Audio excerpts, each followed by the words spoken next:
Hey everyone, this is Drake here, Drake Here's Dungeon. I hope you're having a great Sunday morning. Well, I am here today again to once again talk about the things that are on my mind. And the first thing that I want to talk about is I want to talk about this Candace Owens. I'm not going to say ownage. I'm going to say this Candace Owens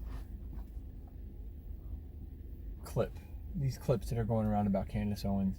Now, Candace Owens, she was asked to come and testify on the white supremacy stuff because she has experience with it.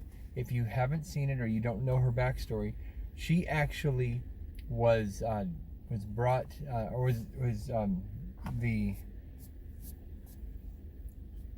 now, I think it's the now governor. His son. It's a, or how do I say this? I don't want to get it wrong because you get something wrong and people sue you.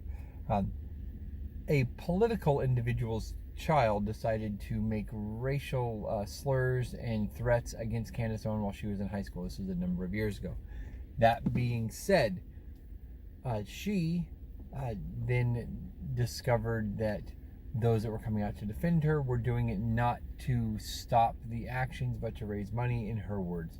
And that's where she started to, kind of move away from the Democratic Party and move more central. And then now she's more definitely conservative, more conservative than myself or most of the people that I know or that I associate with.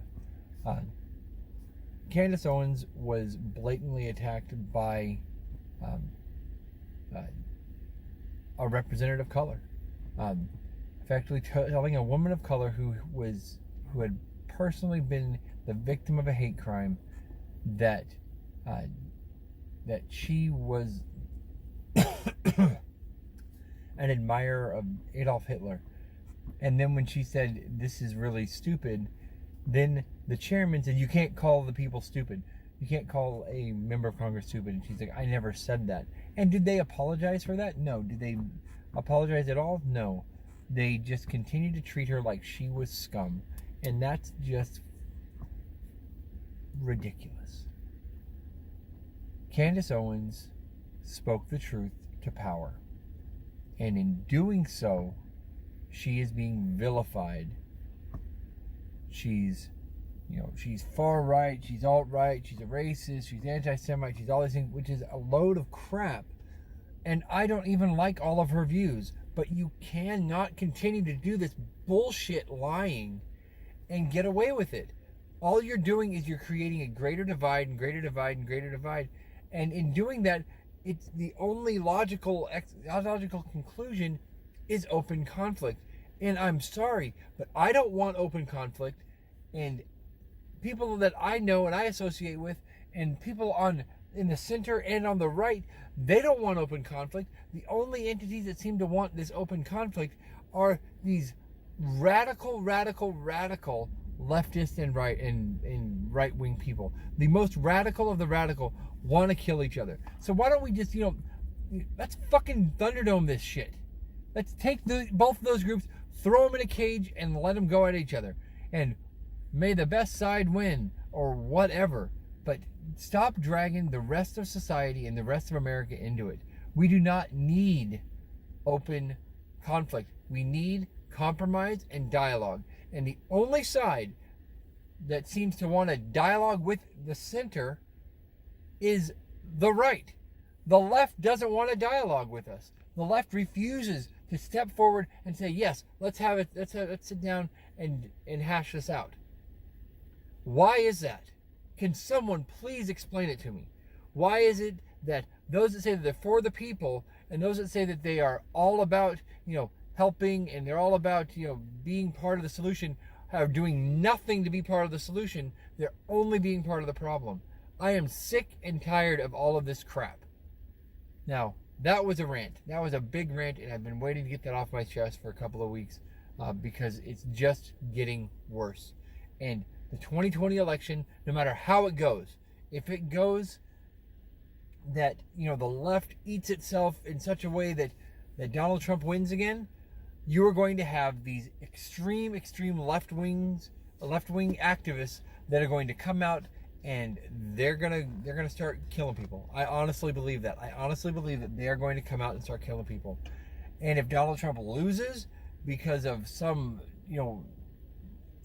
BS, changing of laws and stuff to make it so that he can't be on the ballots in certain states and therefore he can't win those states, then you're going to have, the far right lunatics, not the core fucking supporters, but the far lunatic fringe are going to start hurting people too.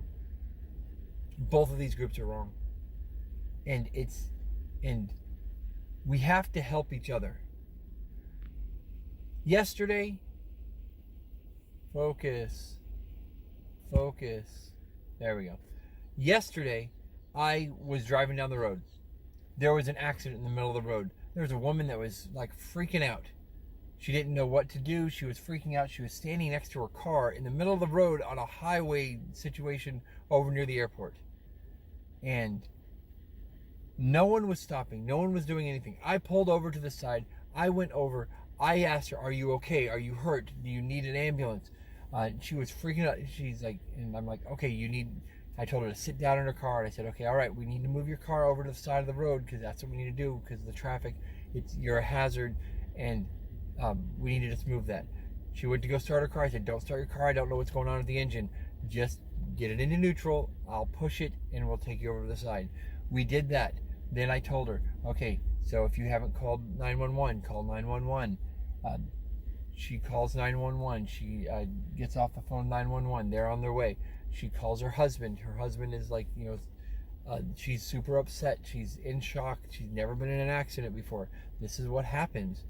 And I was there just to help.